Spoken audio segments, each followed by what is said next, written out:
Welcome back. Well, Thunderworks Games has once again delivered on another fabulous Kickstarter, this time Metrorunner by Stephen Kerr. And when I say delivered, well, I just actually got back from picking it up, doing a local pickup in Middleton, Wisconsin. So I want to thank all the fine folk there at Thunderworks Games for putting out not only a great game, but everything they've put out has been high quality in my opinion. I was fortunate enough to get a signed copy by designer Stephen Kerr as well. So let's take a look as we get into this. This game is set obviously in a cyberpunk future. And as we get into the game, we can see their catalog, of course, which is always fun to look through. We've got the rule book, and the rule book is laid out quite nicely. Looks to me nice bright colors. Everything in this game has really bright colors. I have to say I appreciate the fact my eyes have gotten to the point where I can't see things so well, so this black background and white font really pops. I appreciate the fact that it's in a font size that I don't have to squint too badly, and if it's in like any other Thunderworks Games rulebook, I think it's going to be laid out quite easily to understand. So we'll get into that a little bit later. We've got 5 player boards here. Red, I guess we'd call that yellow, purple, black, and blue. They are dual layer, so you are able to keep your tokens here. But then on the back side, there are cutouts. You can see that there, because you're going to be sliding cards underneath as you deliver to the different locations. And I'm drawing a blank as to why, but it's a little bit of an engine builder if I remember correctly.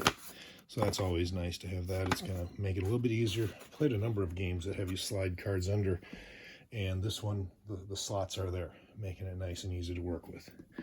There is only one cardboard to punch out. We've got a bunch of tokens on here. I believe these are credits. I honestly don't remember what any of the others are, so I'm looking forward to learning a little bit about it.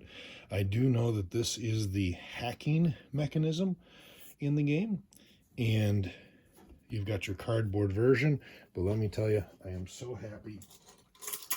You can hear it off screen here.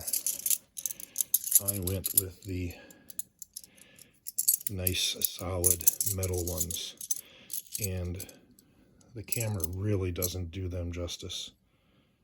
But you can see the light gleaming off of there. I believe if you use a special light, things will glow as well. They don't glow in the dark, but boy, there's something about blinging out a game and just having a little bit of heft to it.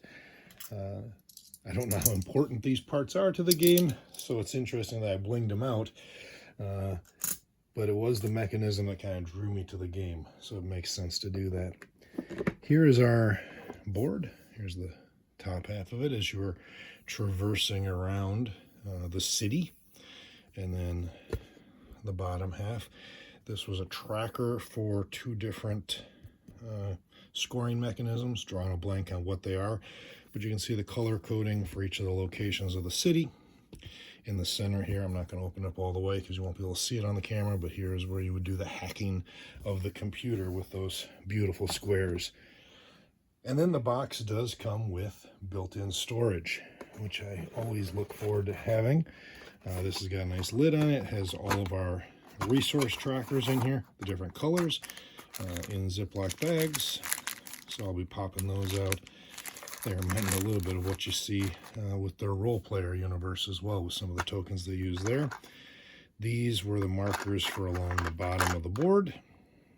And I believe if you share a space, yep, they do stack. So they're designed to do that. Nice bright colors again there.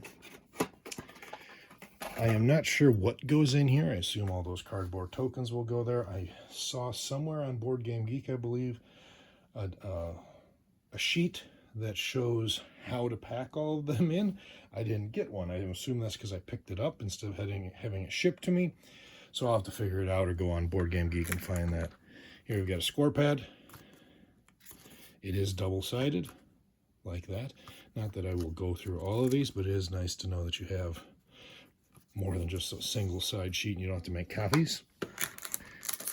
These are the hacking cards showing you whatever they call it in the game, the path to complete the hack.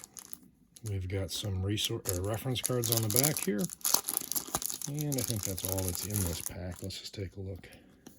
Yeah, different things that you need to do. Then we've got our player pieces down here. Very interesting, clear, opaque-ish, I don't know, plastic. Don't exactly know what you call it. I will say I hate to compare it to games, but it reminded me when I just opened that up, kind of that abstract look that you see in the villainous games for the different characters. Now all of these look the same, just different colors, but they sit in there nicely. And it goes with the rest of the color scheme and the bright colors that they're using. We've got place for cards. We've got some slots here. I don't know exactly what for. And then, of course, we've got the cards. And I'm not going to open these. If these are any sort of the quality that Thunderworks has put out before, the cards are always in good shape. And I don't usually sleeve my cards. I have never had any issues with them. These seem, you know, other role player games from Thunderworks, the cards do seem to hold up very well. I also did get the mini expansion. Now, if you have gotten this shipped to you, word on the street, just hearing things on board or reading things on Board Game Geek, people are not seeing these. They are in the box, wrapped in kind of the bubble wrap. So check through your box before you toss out the bubble wrap. Make that a rule of thumb for every game you get shipped, because I found more and more games are putting the accessories outside the box, and you gotta go digging just to make sure they're not wrapped up in there.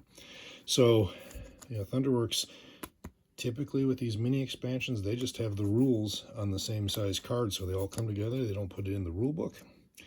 And I'm gonna be honest, it's been a while, so I don't remember what the mini expansion is for. I have a feeling that there's some bonuses involved with completing certain things throughout the game. I probably am way wrong on that, but that's why this is an unboxing video and not a rules teach. But that's it. This is Metrorunner. I am interested in getting this game to the table. Like I said, the main mechanism that drew me was this programming thing. It reminds me, I'm going to date myself a bit here, but of those games that you sometimes would find at restaurant tables where you had to slide things around to make a picture appear. So that got my attention.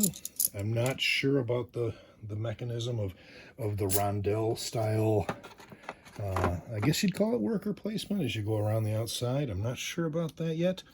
I'm curious as to how that works. You know, because you're just traversing around the outside. I'm sure there's ways to break that rule and maybe move to other areas a little bit quicker as you need to. So I'm curious if I'm going to like that mechanism or not. But there you have it. That is Metrorunner from Thunderworks Games. I'd like to thank them for that signed copy. Thank you for watching. If you've enjoyed this video, please make sure you subscribe. And until next time, just keep having fun at the table. Thanks for watching.